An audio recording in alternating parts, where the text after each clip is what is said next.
Chelsea are not a serious club anymore. Hey guys, welcome back to the channel. Welcome to another video. Today's video is going to centre around this club right here. Chelsea Football Club, who I've been wanting to make a video on for a while and say some of the stuff, get this stuff off my chest and just put it out there.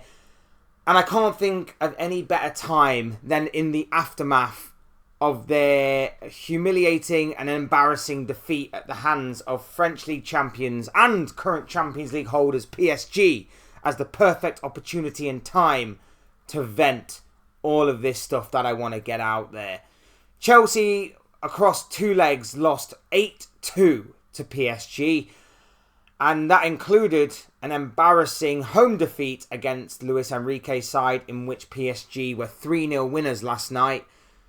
And now seems a perfect opportunity for me to deal some reality on Chelsea and the current situation that the Blues find themselves in.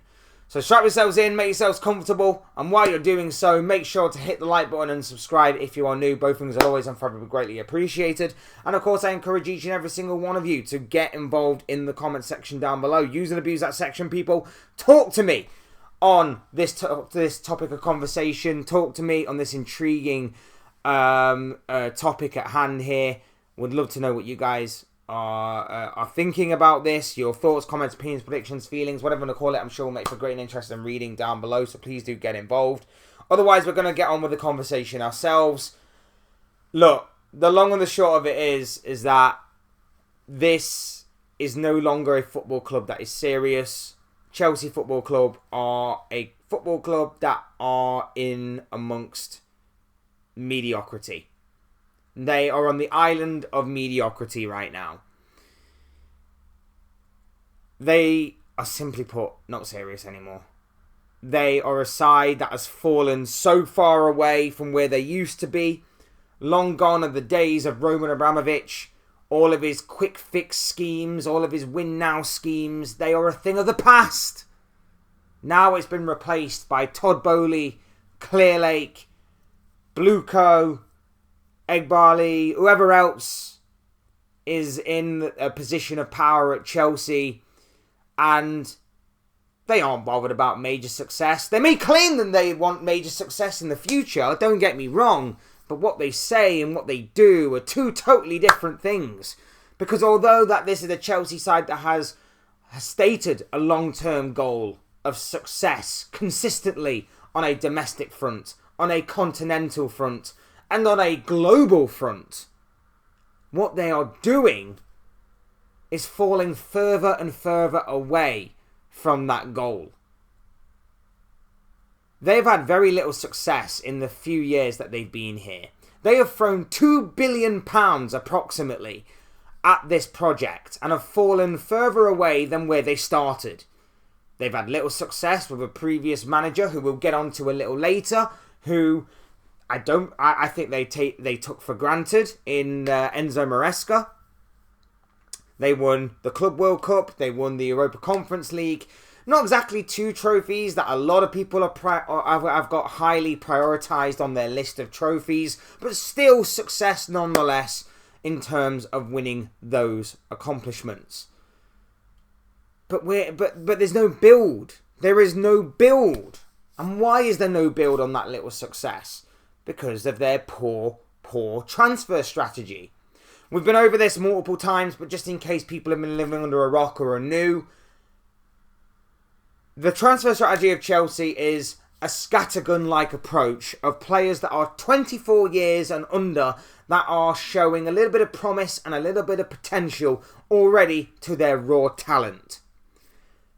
Then they take those players and they either keep them for a year or two and hope to flip them for profit later on down the line, or they use them to potentially use towards maybe putting together a squad for the future that will conquer English football, European football, and maybe even global football.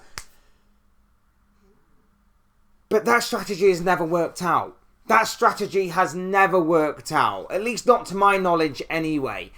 A strategy like that has never worked out to that degree. Now, I'm all for people breaking the mold, for people being the first of everything, and for people to obviously create something different. But to my knowledge and recollection, having all of these young players grow in the same environment is not going to work out. Their promise and potential will not fully reach capacity if they're all trying to clamber over each other in order to reach that goal. One or two, they will get there. But the rest will simply dwindle and falter and stutter, and that is why they won't reach their full potential, and which is why the system is entirely flawed. Like I say, the best teams that have gone on to dominate their own leagues or European football in general have often mixed experience with youth.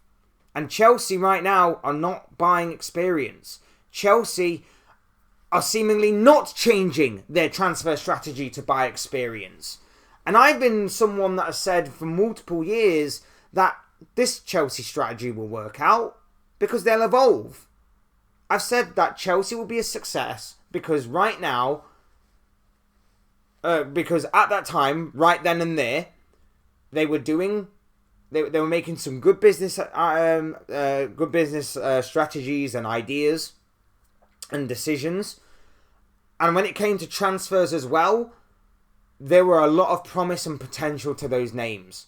And I was thinking, you've got the future set. The future is set.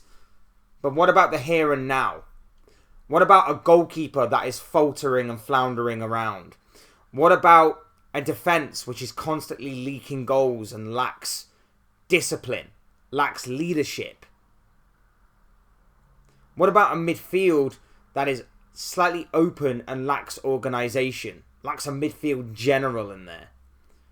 What about wingers that are game-changing wingers, whether it be in terms of their creativity or maybe their goal-scoring ability?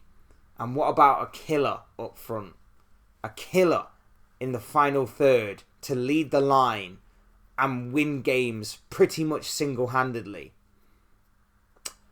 Well, it's been a couple of years, but we're still waiting on a lot of those.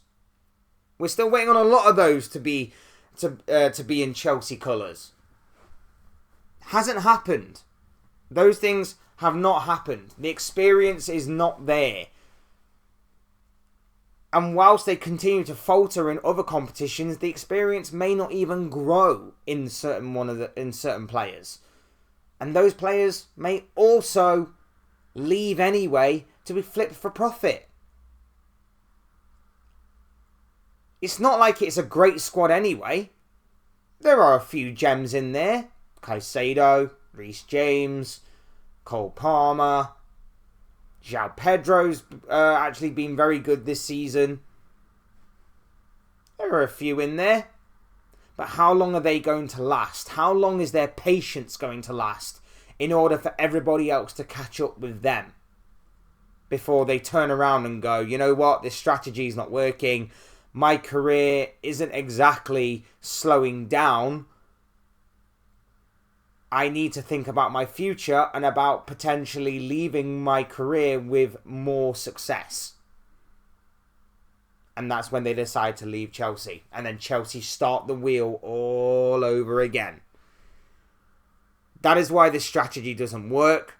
That's why their squad has got very little to show for it, despite the fact £2 billion has been thrown at this project. And overall, Chelsea are nothing more than an extravagant Brighton and Hove Albion. They are a side that, like Brighton, find these gems of players that could become something in the future, and then they flip them for profit. They use them, they give them a platform to show what they can do, flip them for profit. The difference is that Brighton are very good at doing that and Chelsea are not. Why? Because even with all of these young players that Brighton have, they still throw a bit of experience in there. They've still thrown the likes of Adam Lallana and James Milner, just to name a couple, over the years to help those young players grow and progress. And then they sell them for big money. Look at the way that they've sold Cucurella to Chelsea, João Pedro to Chelsea. Look at the way that Robert Sanchez went to Chelsea as well. Ben White went to Arsenal. Moises Caicedo to Chelsea. Basuma to Tottenham. All of these players sold for big money for Brighton, despite the fact that they were bought for pretty much peanuts to begin with. Brighton are very good at doing it because although they have a lot of youth, they also combine it with a little hint of experience to help them progress and evolve. Not only that as well, but Brighton know exactly who they are. Brighton are not in an identity crisis like what Chelsea are. Brighton know that they are around about a mid-table team. Every now and again, there may be an opportunity to break into some sort of European football place, but for the most part, they are a mid-table team. Maybe in a few years, maybe they might push the boat out themselves, and maybe they might actually start being a bit more ambitious. But for now, it works as a solid Premier League team. A good team that does their homework, a good team that gets their squad pretty much every summer, cherry-picked to the best players, but still manages to continue to keep the wheel spinning by producing more talented players, whether it be through their own academy or whether it be through buying players from elsewhere, young players that not a lot of people have heard of or not a lot of people have had on their radar, and then they give them a platform to evolve and to grow and to showcase their skills and their raw talent. So the wheel, like I say, keeps on spinning. Chelsea are in an identity crisis, and it's down to their fans. Because their fans are divided. Their fans are going to civil war with each other on streams, on social media. They've got no idea who and what they are right now. Certain fans are lapping this up of Todd, Boehly and Clearlake and lapping up the project and the strategies and everything, and they're loving every single second of it. Some of them find 17, 18, 19-year-olds that are from like the Brazilian fourth tier, and they absolutely wax lyrical about them as the next big thing, only to then be like, well, you've never actually heard of them, have you? It's bizarre to me. It's bizarre that some fans are like that. Some fans are more realistic, though. Some fans are more realistic and they understand what is going on at Chelsea and they are not happy about it. And I wouldn't be. If I was a Chelsea fan, I wouldn't be happy about it. I'm happy you're sort of floundering around in this mediocrity where I can see you more so going down than, as in the league position, not exactly down like relegation, but I can see you more going down the table than up it. I'm happy for that. But if I was a Chelsea fan, I would be upset that my club is being run like this. The once serious Chelsea Football Club is no longer serious because of this transfer strategy, because of the people in power. And like I say, the fans are at a point where they're at war with each other. Some think that they are capable of challenging for Premier League and Champions League titles. Others are more realistic and think that top 4, top 5 is their ceiling. And I'm more inclined to believe and trust in them and actually go with them and their opinions on that than I am the ones that are deluded enough to think that they are capable of challenging the likes of Arsenal and Arsenal and Man City. That's the reality of the situation right now. That's why I say that they are somewhat in an island of mediocrity right now. Because by Chelsea's own standards, they should be competing at the top level. But they are not. Because they talk a big game, but they don't show it. They don't go out there and buy the best players for the here and now. They don't go out there and buy players for the immediate future rather than the long-term future. They just go out there and have this scattergun-like approach for 24-year-olds and below. And just hope for the best. Hope for the best. They are more of a business than they are a football club. They are not serious. They are mediocre by their own standards of previous years. And you want to know what the be-all and end-all exclamation point on all of this is? look at what they did to Enzo Maresca and look at who they replaced him with in Liam Rosenior. They took a manager who spoke out against the club because he didn't give them what he wanted. He turned round to that club at the end of last season and went, look at what I have achieved with this squad. That is nowhere near good enough to win a Premier League or a Champions League. You give me what I want, I can turn this squad into champions. Champions of England, champions of Europe. Give me what I need, that will be done. And what did they do? They turned around to him and basically said, you don't know football, we know football, we know what we're doing, how dare you question us, you're sacked. And they replaced him with a yes man. Someone that they've worked with at Strasbourg, someone who is, let's face it, just happy to be there. He's happy to have gotten the opportunity to manage a big club like Chelsea. He's happy to just be there. He's already come out with some weird stuff. Manage, man, age, that whole spiel. He's already come out with respecting the ball at kickoff. The weird huddle that Chelsea did against Newcastle with the referee stood right in the centre of it was weird. It's bizarre. It's absolutely bizarre. It's turning into a real circus at Chelsea. And like I say, as a Liverpool fan from the outside looking in, I am all here for it. But the way that they disrespected Enzo Maresca, the way that they got rid of him, their transfer strategy over the past few years, throwing £2 billion at a project just to be called the more extravagant Brighton and Hove Albion, it's a joke. It is an absolute joke what is going on at Chelsea right now. And if Chelsea fans that are the more deluded amongst you don't wise up to this, I think you're beyond help.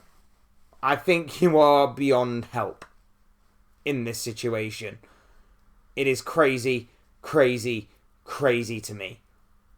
But it needs to be said. Chelsea Football Club are no longer serious. They are on an island of mediocrity.